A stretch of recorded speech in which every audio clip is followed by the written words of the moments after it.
1 രൂപയ്ക്ക് എനിക്ക് 1 രൂപയുടെ വിലയുണ്ട്. അതുകൊണ്ട് ആ 1 രൂപ മാറ്റി വെച്ച് 5999 രൂപ കൊടുത്ത് ഞാൻ മേടിച്ച എന്റെ ക്രോക്സ് ഇരിക്കുന്ന ഇരിപ്പ് കണ്ടോ? ഇതിട്ട് നടന്നു കഴിഞ്ഞാൽ നല്ല സുഖമായിരിക്കും എന്ന് പറഞ്ഞുകൊണ്ട് മേടിച്ചതാണേ. വലിയ പത്താസൊക്കെയുള്ള ചെരുപ്പല്ലേ, മഴക്കാലത്ത് ചെളിയിൽ ചവിട്ടി കളയണ്ടെന്ന് ഓർത്തോണ്ട് ചെളിയാവാതെ മാറ്റി വെച്ചതാ. അതുകൊണ്ട് ഇപ്പൊ ചാറ്റൽ മഴ നനഞ്ഞ് കരിമ്പ് മാത്രമേ അടിച്ചിട്ടുള്ളൂ, ചെളിയായില്ലല്ലോ, ഭാഗ്യം. ഏത് തരത്തിലുള്ള കറയാണെങ്കിലും ബേക്കിംഗ് സോഡ വിനെഗറും കൂടെ ഇട്ട് രണ്ടോരെ ഉരച്ചില്ലെങ്കിൽ സമാധാനാവില്ല. പക്ഷെ ഇവിടെ നിങ്ങൾ തോറ്റുപോയിരിക്കുന്നു, അങ്ങോട്ട് മാറിയിരിക്കുക. എന്റെ കയ്യിൽ ഇനിയുണ്ട് സാധനങ്ങൾ, ഞാൻ ഓരോന്നായിട്ട് പുറത്തെടുക്കാൻ പോകുന്നതേ ഉള്ളൂ. എപ്പോഴോ വൈറലായൊരു ഷൂ ക്ലീനർ ഞാൻ ഇവിടെ മേടിച്ചു വെച്ചിട്ടുണ്ടായിരുന്നു. ഇത് വെച്ചിനി ഒന്ന് ഉരച്ചു നോക്കാം. അതിനു മുമ്പ് നമുക്ക് ഈ കോസ്റ്റ്യൂം ഒന്നങ്ങ് ചേഞ്ച് ചെയ്തേക്കാം. ജീമ്പൂമ്പാ, ചെറിയൊരു സ്റ്റാർട്ടിംഗ് ട്രബിൾ ഉണ്ട്, ഇത് ഇപ്പൊ ശരിയാക്കി തരാം. ഷൂ ഒക്കെ അത്യാവശ്യം നന്നായിട്ട് ഈ പ്രൊഡക്റ്റ് കൊണ്ട് ക്ലീൻ ആവാറുണ്ടേ. ഇത് സാധാരണ അതിന്റെ ബ്രഷ് ഒന്ന് നനച്ചു കൊടുത്തിട്ട് അതിലേക്ക് ഈ ഫോം സ്പ്രെഡ് ചെയ്ത് നമ്മൾ ഉരച്ചു കൊടുക്കുക ചെയ്യുന്നത്. എന്നിട്ട് ഒരു 2-3 മിനിറ്റ് ഒക്കെ അത് റെസ്റ്റ് ചെയ്യാൻ വെച്ചിട്ട് നമ്മളത് വാഷ് ചെയ്യണം. അല്ലാന്നുണ്ടെങ്കിൽ വൈപ്പ് ഓഫ് ചെയ്താലും മതി.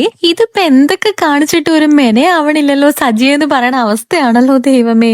ഈ ഷൂ ക്ലീനർ സത്യത്തിൽ ഒരു ഡീസന്റ് പ്രൊഡക്റ്റ് ആണ്. ഇതിന് ചുറ്റുമുള്ള ചെളിയൊക്കെ പോകുന്നുണ്ടെങ്കിലും ഇതിന്റെ കരിമ്പൻ എന്തൊക്കെ ചെയ്തിട്ടും പോകുന്നില്ല കേട്ടോ. ശരിക്കും ഞാൻ ഏറെ എഫേർട്ട് എടുത്ത് ഉരയ്ക്കാൻ നോക്കുന്നുണ്ട്, പക്ഷെ എന്ത് ചെയ്തിട്ടും ഇത് പോകുന്നില്ല. എനിക്ക് ശരിക്കും ഭയങ്കര സങ്കടമൊക്കെ വരുന്നുണ്ട് കേട്ടോ. ഇത് ക്രോക്സ് ആണ്, 6000 രൂപയാണ് എന്നതിനേക്കാൾ കൂടുതൽ എനിക്ക് ഈ ഒരു ചെരുപ്പ് വലിയ ഫേവറേറ്റ് ആയിട്ടുള്ള ഒന്നായിരുന്നേ. കാരണം എനിക്ക് ഈ ഒരു ചെരുപ്പ് മാത്രമേ ഉള്ളൂ എന്നുള്ള രീതിയിലാണ് ഞാൻ ഇത് ഇട്ടോണ്ട് നടന്നത്. അത്രയും ഫേവറേറ്റ് ആയിരുന്നു. ചില കൊച്ചു പിള്ളേരൊക്കെ കാണില്ലേ, അവർക്ക് എന്തെങ്കിലും സാധനം കിട്ടിക്കഴിഞ്ഞാൽ അത് മാത്രമായിരിക്കും. ആ ഒരു രീതിയിലായിരുന്നു ഞാൻ എന്റെ ഈ ചെരുപ്പിനെ കൊണ്ടു നടന്നത്. എന്റെ ഒരക്കലും പറക്കലും ഒക്കെ ഉണ്ട്. അത് പോട്ടെ, സാരല്ല, നമുക്ക് വേറെ മേടിക്കാന്നൊക്കെ പറഞ്ഞ് എന്നെ സമാധാനിപ്പിച്ച് ഇവിടുന്ന് പിടിച്ചു മാറ്റാൻ നോക്കുന്ന സീനാണ് കാണുന്നത്.